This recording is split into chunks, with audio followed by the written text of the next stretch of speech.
Cuando usted ha leído esta oración del Padre Nuestro, hay una parte que dice ahí, no nos metas en tentación, ¿verdad? ¿Ha visto esa parte que dice no nos metas en tentación? ¿Qué será que Dios anda metiendo en tentación a la gente?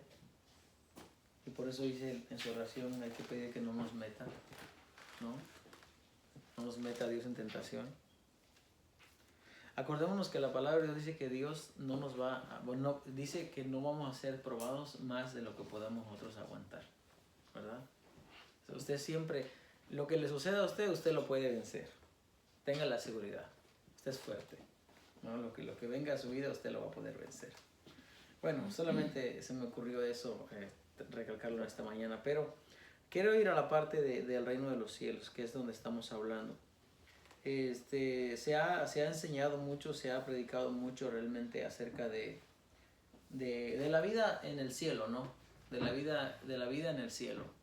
Y siempre tenemos esta idea de que vamos a vivir en el cielo y en el cielo va a ser nuestra morada. E incluso hay mucha gente que pelea, ¿no? Y dice que no va a ser en la tierra, que va a ser en el cielo. Pero realmente, ¿qué es lo que dice la Biblia o cómo entendemos esa parte, ¿no? Del reino de los cielos? Porque hay muchas cosas en la Escritura que están claras, pero que no hemos quizás encontrado nosotros claridad en ella por no haber escudriñado, ¿no? Como dice Juan 5:39, hacer un estudio minucioso, un estudio muy, muy profundo en la Escritura. Quizás esa es la razón por la que muchas veces no entendemos. La semana pasada hablábamos acerca de estas reuniones o de estas convocaciones que se llevan a cabo en el cielo. Y literal, cuando la Biblia habla en Segunda de Reyes, por ejemplo, cuando leímos, cuando está el rey reunido con su ejército y quiere ir a pelear, un profeta, Micaías, viene y dice, yo miré a Dios sentado en su trono, y como dice Isaías, el trono de Dios está en el cielo y la tierra es el estrado de sus pies. Entonces él dice que vio a Dios sentado en el trono y alrededor de él había una gran multitud, ¿verdad? De seres. No dice específicamente qué eran, pero dice que eran muchos seres. Era como una asamblea.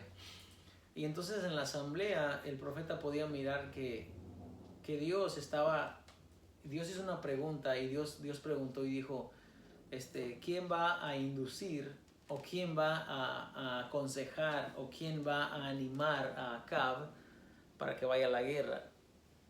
Esta parte se da porque Acab ha sido un rey muy malo, muy malo. Creo que es catalogado, no sé si el peor rey de Israel, pero sí uno de los peores reyes de Israel. Y va a llegar el tiempo en el que ya le va a llegar el día de que entregue cuentas, ya él se va a morir. Y entonces esto va a suceder en una guerra. Dios lo tiene todo planeado, todo ya diseñado de esa manera. Entonces en la reunión que Dios le permite ver al profeta Micaías ver, él lo ve y dice, Dios pregunta, ¿quién va a inducir a Acab para que vaya y pelee? O sea, ¿quién va a inducir a Acab para que vaya y empiece esa guerra? Y Dios está preguntando, Dios no está delegando a nadie. Entonces sale alguien de ahí de los que están reunidos y dice, yo voy a ir. Y Dios le pregunta, ¿cómo? Porque él dice, yo voy a ir y voy a inducirlo, yo voy a ir. Y le dice Dios, ¿cómo lo vas a hacer? Y él le dice, yo voy a ir y yo voy a hacer espíritu de mentira en la boca de sus profetas. Y entonces aquí vemos que la soberanía de Dios es algo que es así. Dios decide qué se hace, qué no se hace. Dios delega y aún si tiene que utilizar un espíritu de mentira, Dios lo va a hacer. Nosotros a veces cuando pensamos en eso, pensamos, ¿cómo es posible? Dios es santo, Dios es perfecto, es majestuoso. ¿Cómo es que Dios va a permitir que un espíritu de mentira es contrario, ¿no? A lo que Dios es? Dios es verdad. Dios es verdad, ¿y cómo es posible que va a permitir que un espíritu de mentira venga y vaya a engañar a otro? ¿Cómo es posible? Pero así pasa. Dios dice, está bien, ve y engáñalo. Ve y engáñalo. Usa como el mal para dar el castigo al soberbio, al malo, al impío. También en la Biblia, cuando Dios quería castigar a su pueblo, ¿sabe quién utilizaba? a sus enemigos. La Biblia dice que en Josué que hubieron muchas naciones que Israel no destruyó. Que Dios permitió que esas naciones quedaran allí para probar a Israel. O sea, para probar, pero realmente es para darles castigo, realmente.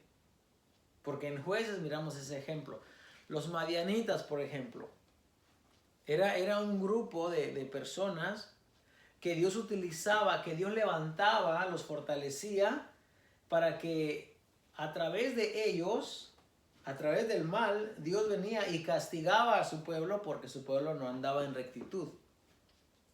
Los asirios, por ejemplo, los egipcios, por ejemplo, todos esos grupos de todas esas tribus, Dios las utilizaba para dar castigo al malo.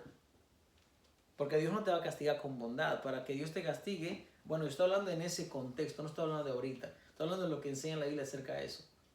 Todo eso para enseñar que Dios tiene en su control todo y que Dios como Rey soberano está delegando y está y hace conforme es su voluntad. Bueno, entonces, cuando hablamos entonces del reino de los cielos, tenemos nosotros que hacer dos preguntas, ¿no? Por lo menos dos. ¿A qué parte del reino de los cielos o del reino de Dios nos referimos cuando nosotros hablamos o cuando nosotros se nos enseña? Nosotros deberíamos de aprender a preguntar. El apóstol Pablo dice que si alguien quiere ser sabio debe aprender, primero debe ser ignorante, dice. ¿Ok? O sea, debe de decir yo no sé, enséñame. Entonces cuando alguien va a hablar del reino de los cielos, debemos de preguntar, por ejemplo, ¿de qué parte del reino de los cielos, no? O sea, ¿a qué te estás refiriendo con el reino de los cielos? Porque hay que entender que el reino de los cielos tiene varias, no sé si partes o fases o como le queramos llamar. Pero hay varios. Así como, voy a traer este ejemplo que podemos relacionarnos todos. Así como el gobierno que tenemos, por ejemplo, en esta nación o en los países del mundo. Los gobiernos se rigen a base de una constitución, ¿correcto? Tienen una constitución. Y en la constitución están establecidos ciertos tipos de poderes. Por ejemplo, acá hay 3 poderes, ¿verdad? Camila, ¿cuáles son? ¿Cuáles son los 3 tipos de poderes? ¿Mande? Estaba estudiando hace como un mes allá y te la pasaste estudiando en la noche y no sabes cuáles son los 3 tipos de poderes. A ver, hermano, ¿quién sabe? Emanuel, a ver. Aquí no sé, pero en México está el legislativo, el Ajá. judicial y se me olvidó el otro. ¿Cómo? Legislativo y judicial. Ok, muy bien. Esos 3 poderes. Y esos 3 poderes han sido copiados casi siempre. Casi todas las cosas que pasan en esta vida del mundo han sido copiados de alguien. El único que puede decir yo inventé todo es Dios, pero el ser humano ha copiado todo. Por ejemplo, los españoles, ¿no? Que creo que es los europeos, que puede ser la cultura creo que un poquito más avanzada o como la pionera, ¿no? Así han copiado de los romanos, y los romanos de los griegos, y de los griegos de los que están antes de ellos, y sucesivamente los babilonios, los egipcios, todo el mundo casi siempre se ha copiado. Bueno, esos 3 poderes son 3 poderes que también ejercen aquí en Estados Unidos, y esos poderes tienen que operar de una manera coordinada, ¿ok? Cada quien tiene cierta autoridad.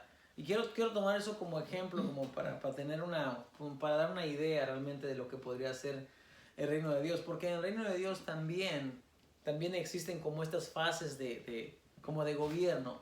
Con la excepción de que en el reino de los cielos o en el reino de Dios, Dios es la suprema autoridad. ¿Ves? Y Dios es el que determina al final de cuentas qué se va a hacer y qué no se va a hacer. Ok, entonces estos 3 poderes tienen autoridad. Por ejemplo, yo encontré algo acá que está en el Departamento de Gobernación de Estados Unidos, que dice los tres poderes. Por ejemplo, la rama legislativa, dice el Congreso representa la rama legislativa y está conformada por los miembros de la Cámara de Representantes y el Senado. Las funciones claves de la rama legislativa son redactar, discutir proyectos de ley, confirmar o rechazar las nominaciones presidenciales para las agencias federales, jueces federales y la Corte Suprema, supervisar el presupuesto, aplicar su autoridad para declarar guerra. Y así como esa rama tiene cierta función, la ejecutiva tiene otra y la rama judicial tiene otra. Usted se va a sorprender tal vez cuando empecemos a enseñar realmente que en el reino de los cielos hay esas fases de gobierno también. Por ejemplo, Estados Unidos tiene un ejército, ¿verdad? Tiene un ejército. México tiene un ejército y casi todas las naciones tienen ejército con excepción de algunas. Entonces, ¿el ejército qué hace? El ejército es como los que van a ejecutar la orden que ya se ha dado de más arriba, ¿correcto? El ejército no se manda solo. Perdón, ellos no toman decisiones, no son autoritarios, ellos reciben órdenes. No sé de qué poder, pero uno de los tres poderes le da órdenes a ellos. Ellos van y ejecutan. Pues en el organigrama o en lo que Dios ha establecido como normas, también existen esa clase de poder. Por ejemplo, cuando hay que ir a ejecutar a alguien que se ha portado mal, que hay que darle castigo, Dios no viene y él hace ese juicio contra aquellas naciones o contra aquellas personas. Dios no hace eso. Dios envía a alguien. Y es ahí donde muchas veces descansa la mala interpretación de las personas, de que como no se conoce lo que dice la Biblia acerca de eso, entonces a veces no sabemos ni qué es un profeta, no sabemos ni qué es un apóstol, un sheliach, un enviado, no sabemos lo que es un embajador, no sabemos la función de Cristo Jesús porque desconocemos eso. Por ejemplo, cuando en Génesis 18, cuando Dios va a ejecutar juicio a Sodoma y a Gomorra, ¿a quién envía Dios para ejecutar ese juicio? ¿A quién? Wow, yo he enseñado tanto aquí y de verdad que mi enseñanza no sé. Ustedes deberían de aprender más, deberían poner atención cuando uno les enseña para que sepan, hermanos, porque eso es bien básico. O sea, que no saber a quién envió Dios, si ya estudiamos Génesis y lo hemos repetido, lo hemos usado como ejemplo y que no sepan, la verdad que debería tener un poco de más interés. Deberían tener un poco más interés de lo que dice la Biblia. Porque ¿cómo para aprender de otras cosas nosotros sí ponemos atención? ¿Cómo para otras cosas sí ponemos atención? Pero cuando hablamos de la palabra de Dios, no estudiamos, no leemos. Hermanos, cuando Dios quiso ejecutar juicio a Sodoma y a Gomorra, envió a 2 ángeles. Y esos 2 ángeles sacaron a Lot de Sodoma y a Gomorra. De Sodoma y Gomorra lo sacaron de allí. Y lo enviaron a otro lugar, a una ciudad pequeña que se llamaba Zoar. Él pidió que lo dijeran ahí. Bueno, cuando Dios quiso ejecutar juicio contra esas naciones, envió a 2 ángeles. Cuando Dios quiso ejecutar juicio contra los sirios, envió al ángel de Jehová y mató a 185,000 sirios en una sola noche. Dios no vino y ejecutó juicio. Él envió a alguien. Y ese alguien vino en nombre de Dios y vino a ejecutar el juicio que Dios había decretado. Entonces, es importante conocer esto, hermanos, porque si no conocemos cómo funciona el reino de los cielos, ¿cómo pretendemos que nosotros vamos a ir a vivir allá? ¿Cómo? Voy a tomar un ejemplo aquí. Y voy a hacer una pregunta aquí que, bueno, va a dirigir específicamente solamente a Emanuel, porque es el único que puedo tomar de ejemplo aquí, ni modos. A ver, Emanuel, yo hago una pregunta aquí. Tú como ciudadano americano, ¿verdad? Ciudadano norteamericano. Ok, bueno, para decirlo bien. Antes de venir aquí a Estados Unidos, que aunque habías venido de pequeño, pero que no tenías memoria. Ok. Una pregunta, ¿te hubiera ayudado a ti conocer cómo funcionaba aquí el sistema te hubiera ayudado a ti en tu desarrollo ahora como ciudadano aquí, entender y saber cómo funcionaba, cómo eran las cosas aquí? Sí. ¿Te hubiera ayudado? Claro que sí, definitivamente. Definitivamente. Si alguien por lo menos te hubiera asesorado, te hubiera acompañado, te hubiera dicho, mira, las cosas ya son así, y así, y así, y así. Si uno, cuando uno viene aquí, uno mira las cosas de otra manera porque no es como uno las piensa ya. Sí, es verdad. Cuando uno estaba en México, por ejemplo, yo hablando de México, decían, no, el que va a Estados Unidos allá gana dinero y allá puede hacer lo que quiera. Y cuando uno llega aquí se da cuenta que la vida es completamente diferente. No es como uno piensa, como uno le dicen allá. Estar allá y pensar de una manera, viviendo allá, pero pensar como se piensa aquí es diferente. Cuando uno llega acá es diferente. Bueno, si un ejemplo tan sencillo como eso nos puede ayudar, ¿cómo le va a ayudar a usted conocer realmente el reino de los cielos ahora que está aquí? ¿Cómo funciona? Imagínese que usted llega al reino de los cielos y usted ya llegó, ¿verdad? Pero no sabe ni qué va a hacer. No, si ya llegó está bien. Pero la importancia es, Señor, ¿será que vamos a llegar allá? Porque nos debe de importar. Fíjese, si a nosotros no nos interesa nada que tenga que ver con el reino de los cielos, entonces la pregunta es, Dios nos va a tomar y nos va a llevar. Porque Él le dijo a sus discípulos en Juan 14, escuche bien, le dijo, si me fuere otra vez, me iré y volveré y os tomaré a mí mismo, los voy a tomar. Dijo, para que donde yo esté, vosotros también estéis, ¿correcto? Eso dice Juan 14, 2 y 3, lo puede leer, eso dice. Y entonces decimos, Jesús va a venir y nos va a tomar y nos va a llevar, pero nos olvidamos de una parte. ¿A quién le dijo Jesús eso? Le dijo a sus discípulos. ¿Pero quién eran sus discípulos? Los que habían dejado todo por servirle a Él. Entonces a eso Jesús va a venir y los va a tomar y los va a llevar. Pero ¿qué hay de los que no? ¿Qué hay de los que le siguen de lejos? ¿Y sabe qué es seguir de lejos? Así como pertenecer a un grupo nada más, pero no me involucro, no me inmiscuyo, no estoy pendiente en lo que pueda pasar allí.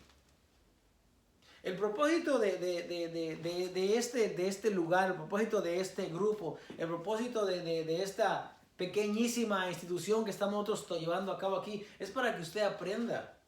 Es para que usted se nutra, no porque lo digo yo, sino porque dice la palabra de Dios. Tú te debes de nutrir, dice, con la sana doctrina. Debes de aprender y saber lo que dice la Biblia. Porque yo estoy trabajando para alguien. Y espero que usted también.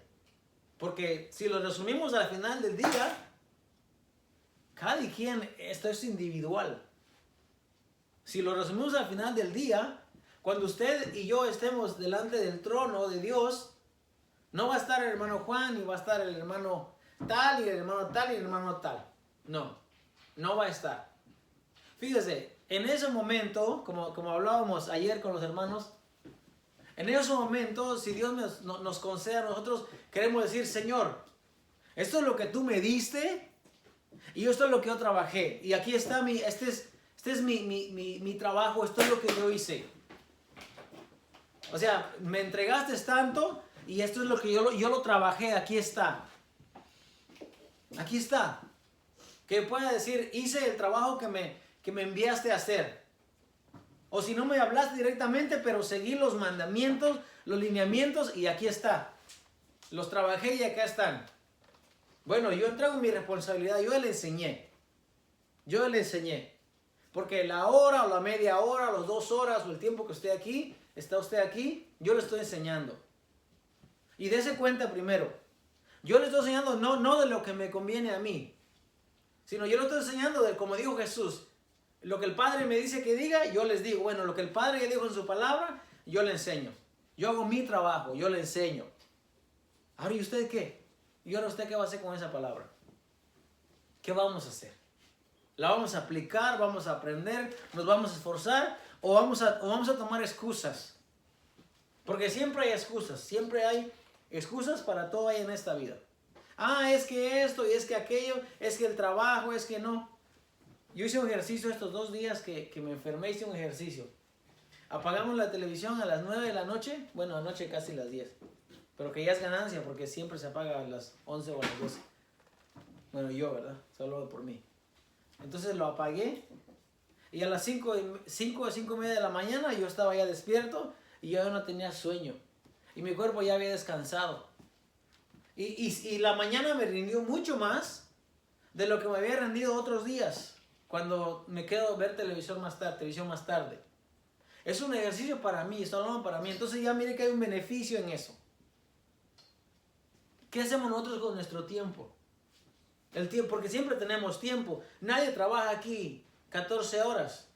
Porque yo lo he hecho y es demasiado agotador y es bien cansado, sí. Yo he hecho jornadas de 14 o de 15 horas y media, 16 horas. A veces comienzo a las 4 de la mañana y termino a las 10 de la noche. Y si usted se da cuenta, es una jornada de trabajo muy larga. Y nadie trabaja aquí eso. Pero aún así me ha dado tiempo para estudiar y para meditar y para poder traerles aquí y enseñarles. ¿Y usted qué? De verdad, en todos sus, ¿cuántas? 14 horas que tiene el día ya, porque nuestro día empieza a las 6 de la mañana, algunos más antes, hasta las 10, 11 de la noche, son muchas horas. Un tiempo que tomemos para estudiar, porque cuando usted llegue delante del trono le van a preguntar de verdad, hermano. Tantos años te di, ¿qué es lo que hiciste? O sea, la parábola de los talentos, ¿qué? A él le diste 10. Bueno, ese es problema de él, ¿qué hace con sus 10? Hay personas que le entregaron 10 talentos. A usted dice que el Señor le dio conforme a su capacidad. Usted tiene un talento, aunque sea. De acuerdo a lo que ustedes tienen un talento. ¿Qué es lo que usted va a hacer con eso? No se trata de... ¿Mande? La parábola de los talentos también es basada en este tiempo también, no nada más es en aquel tiempo. Sí, todas las parábolas son basadas a todos los tiempos, todas las parábolas. Por ejemplo, en aquel tiempo se toman talento en sí es dinero, ¿okay? Talento en sí es dinero, es algo administrativo, algo que se las da a aquellas personas para que lo trabajen. ¿Okay? En este tiempo el dinero sigue siendo, se puso el mismo concepto, pero a nosotros nos dieron dinero. Porque aquí está lo importante de la escritura, que la escritura se adapta o nosotros podemos adaptarnos de acuerdo al tiempo que estamos viviendo. Ok, a mí Dios no me dio dinero. Bueno, o por lo menos no vino y me dijo, toma tantos millones, ¿verdad? Pero ¿qué me dio Dios a mí, hablando de mí? Bueno, para empezar me dio una vida, ¿verdad? Y dentro de la vida que tengo yo, tengo intelecto, tengo ciertas habilidades, tengo ciertas maneras de relacionarme o ver con la gente. Y usted empieza a contar eso, ya van varias. Bueno, cuando llega el momento y nosotros nos casamos, por ejemplo, ¿qué tenemos? Bueno, ahora Dios me dio una esposa. ¿Qué más? Me dio hijos. ¿Qué más? Me dio un trabajo. Ok, y si usted se pone a enumerar, 1, 2, 3, 4, 5, 6, ya tengo 6 talentos. ¿No? Porque todos esos son talentos. ¿Por qué? Porque talento es algo que usted puede administrar.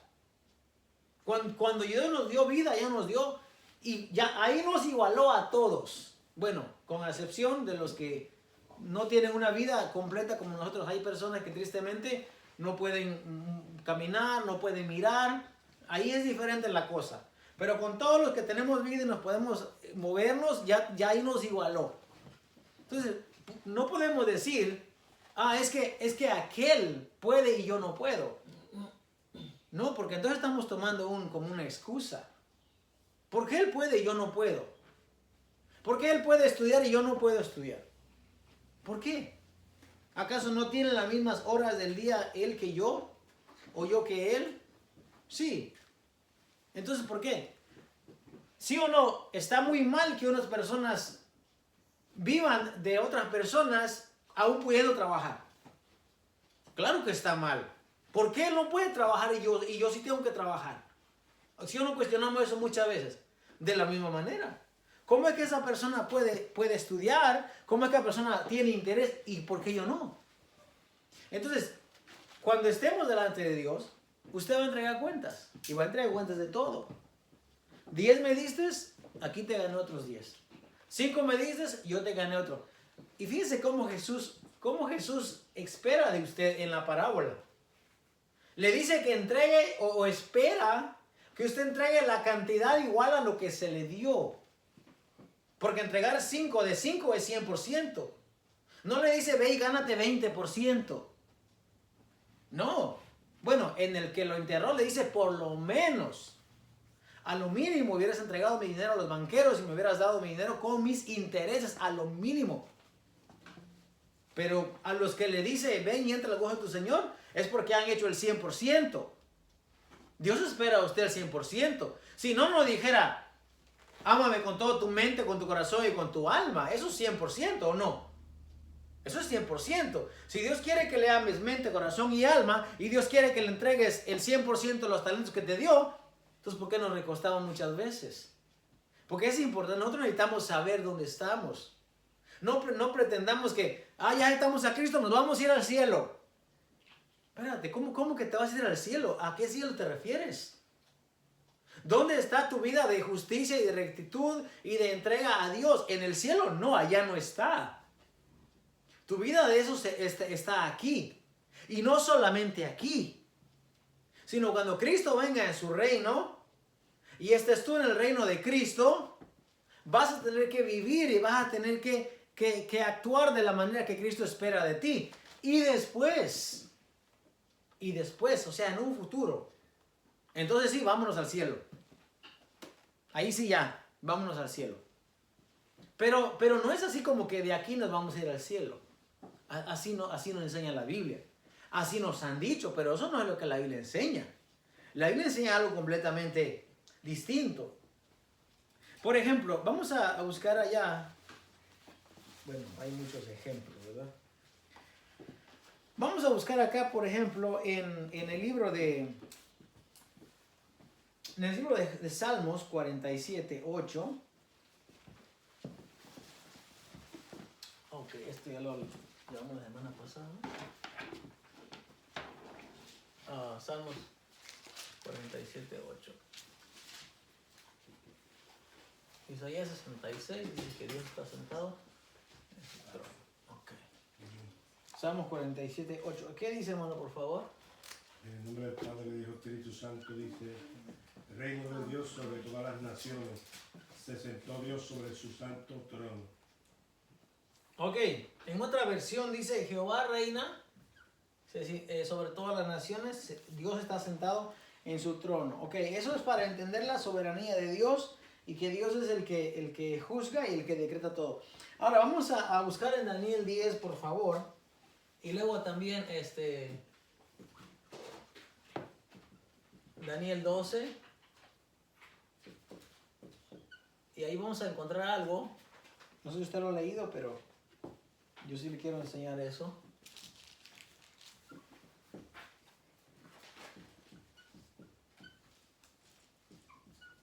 Y creo que con que aprendamos esto hoy, vamos a estar avanzaditos un poquito. Daniel 10, vamos a ver un ejemplo ahí. Vamos a conocer.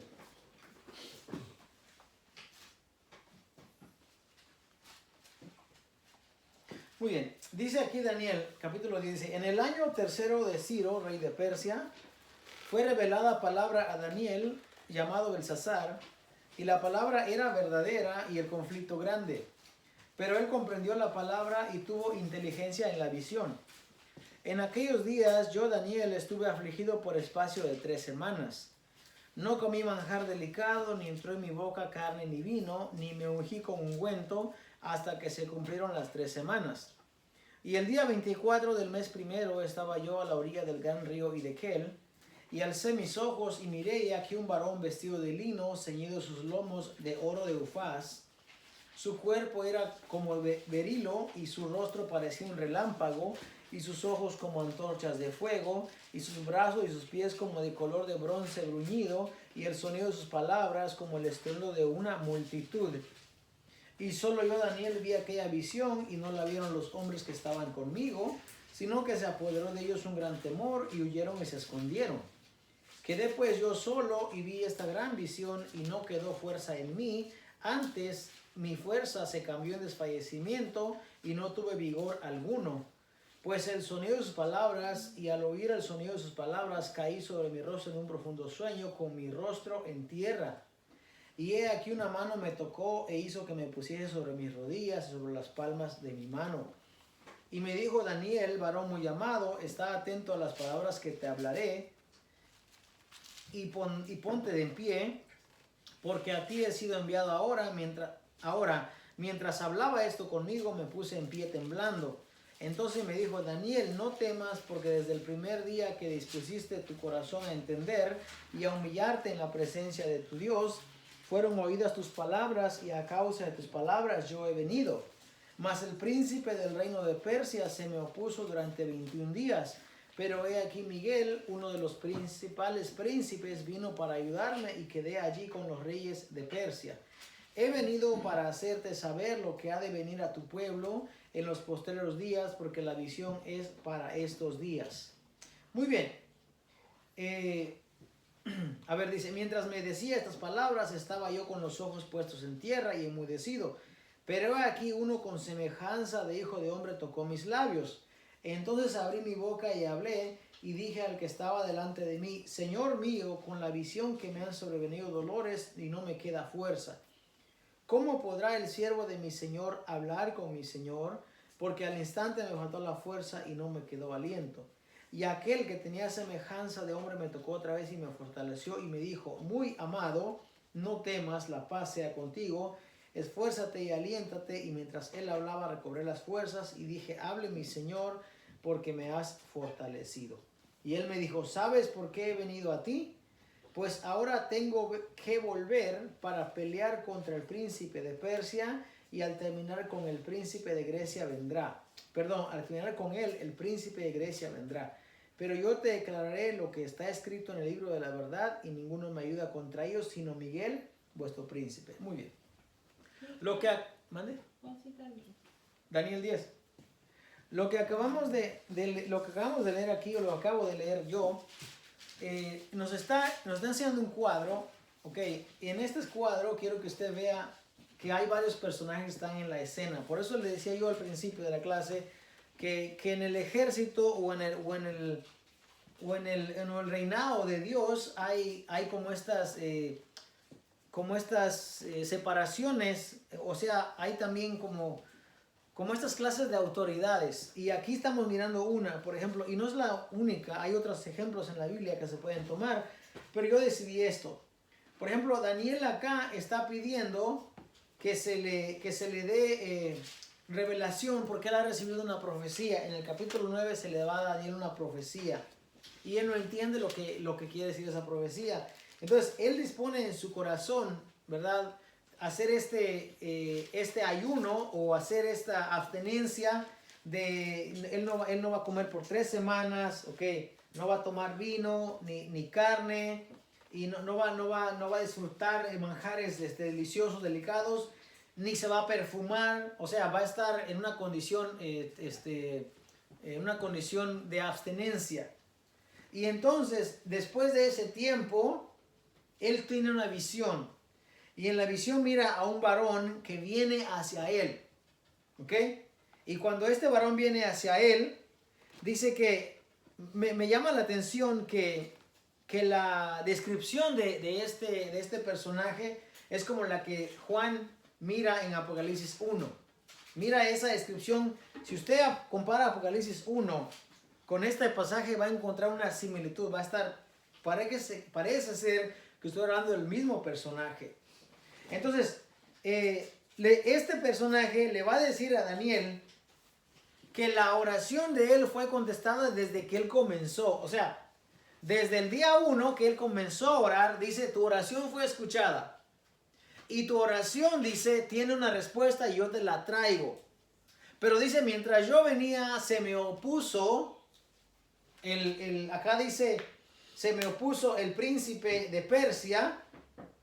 Y aquí seguimos hablando del mismo lenguaje, de un lenguaje, un royal language, como es como un lenguaje de reinado.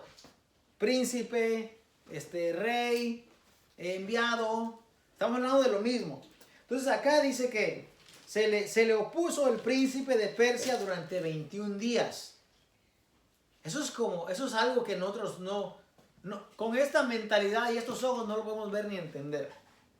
El apóstol Pablo habla en Efesios 6 Y dice que nuestra lucha, dice, no es contra carne ni sangre, ¿ok?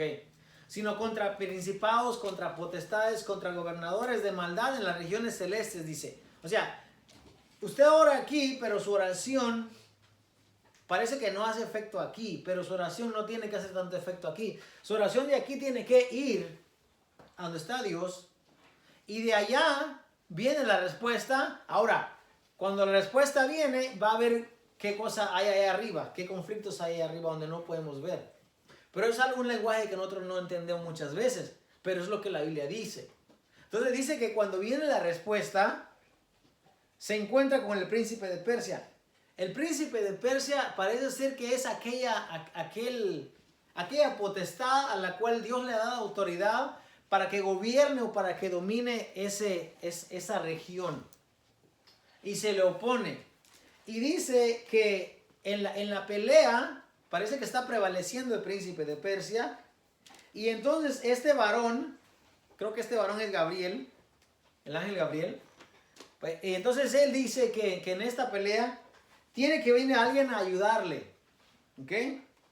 Y ese alguien dice que es el arcángel Miguel.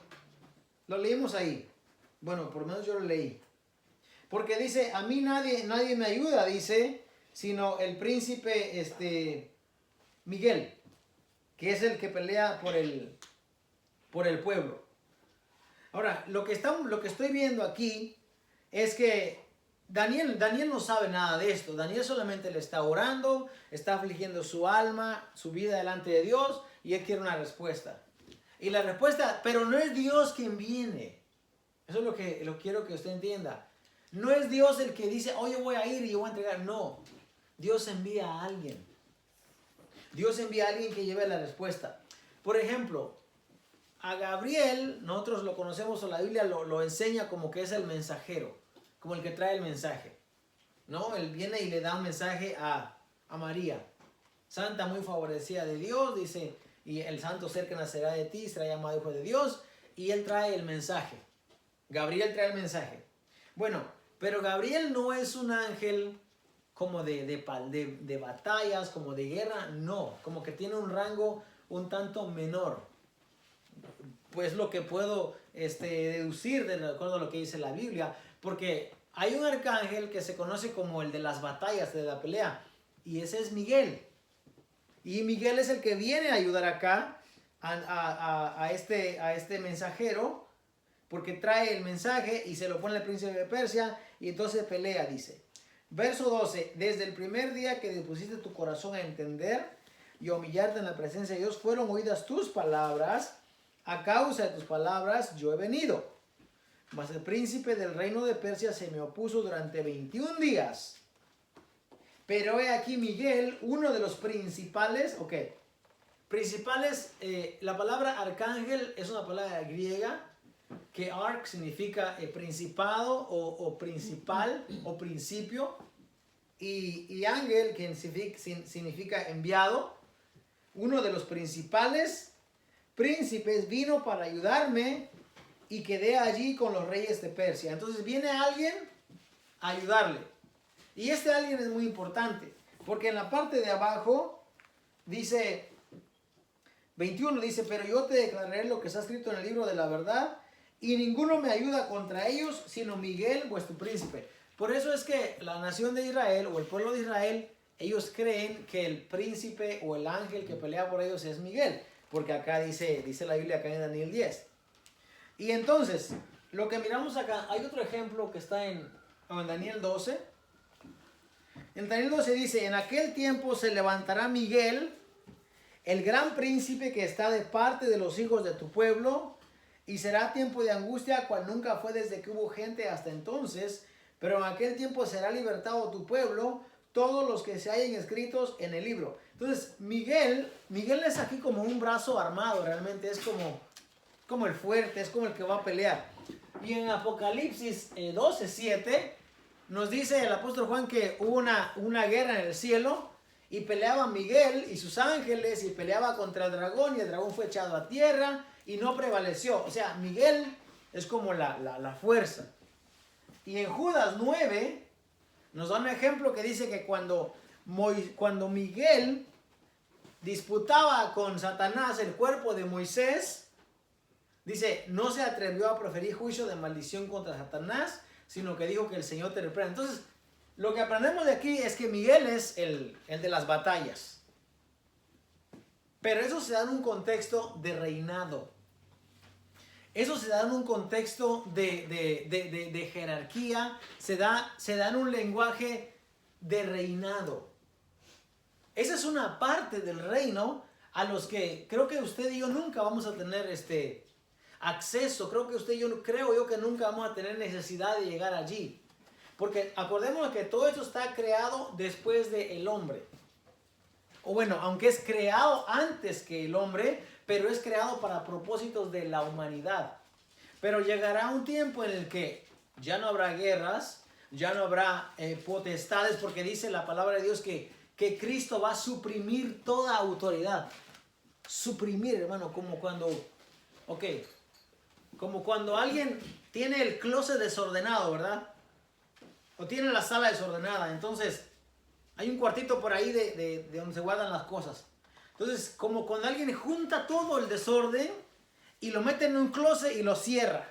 Lo cierra. O sea, lo selló.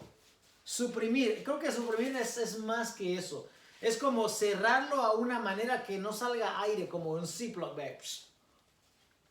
Dice que Cristo va a suprimir toda autoridad, va a tomar toda autoridad, todo enemigo, y dice lo va a poner bajo sus pies. En un lenguaje de autoridad que quiere decir, estás dominado. Cuando un enemigo cae en una batalla, lo que hacía el enemigo que gana es, pone el pie y levanta la mano y ya ganamos.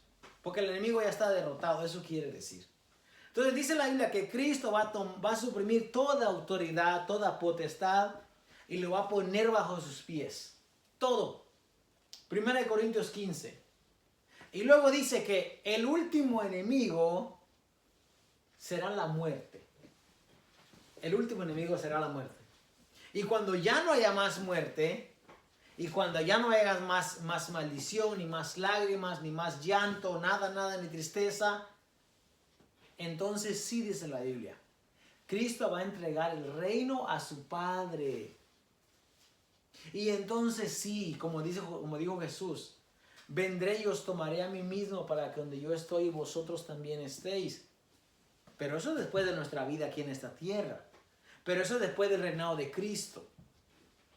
O sea, hay un orden en el que va. No pensemos que de aquí nos subimos tomamos el ticket, nos subimos al avión y de aquí nos fuimos con Cristo. Tú no puedes pensar de eso, porque si piensas de eso, eso da lugar a mucha inmadurez. Da lugar a mucha ignorancia, porque no me sirve de nada saber de la Biblia, saber de las leyes, saber de lo que está escrito allí, si ya voy a estar en el cielo. Entonces ¿para qué? ¿Cuál es el propósito de reunirnos cada domingo, cada miércoles o los días de la semana que sea, si no vamos a venir a estudiar la palabra de Dios? Y si la vamos a estudiar, ¿para qué la vamos a estudiar? ¿Para qué? Jesús estaba equivocado entonces cuando dijo, ustedes deberían de estudiar las Escrituras. O hasta ahí se cumplió esa palabra y ya no tiene nada que ver con nosotros. Entonces, ¿para qué la carta del apóstol Pablo? ¿Para qué? Tenemos que pensar, hermanos, que nuestra vida en este mundo es una vida de preparación. Porque es aquí donde nos preparamos, donde nos capacitamos. Pero usted tiene que buscar un buen maestro que le enseñe. Para que usted aprenda, pero ponga interés. No como el que va a la escuela y solo va para, ¿cómo dicen? Para pasar la lista, para checar y ya. No se trata de eso. Se trata de ir y aprender. Nosotros venimos aquí para aprender.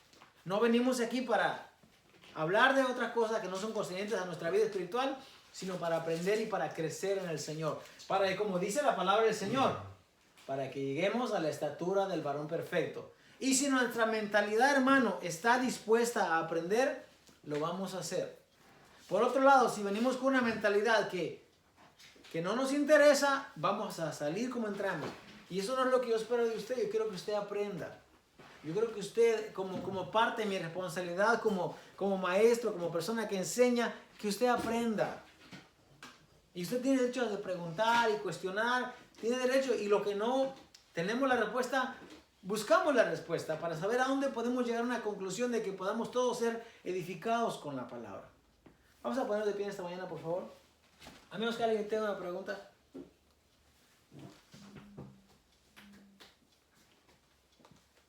Bueno, vamos a ponernos de pie, por favor, en esta mañana.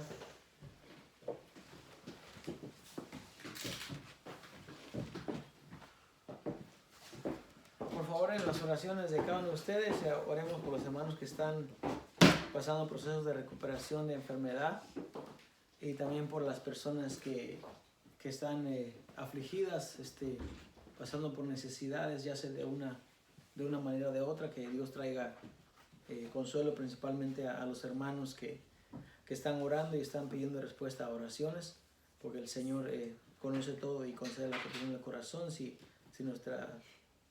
nuestro ruego es sincero, es honesto delante de Él. Amén. Amén. Hermano Carlos, por favor, dirige la oración. Padre, nuevamente venimos ante ti para darte gracias, Señor, por otro día más de servicio, Señor, por otro día más de enseñanza de tu palabra, Padre.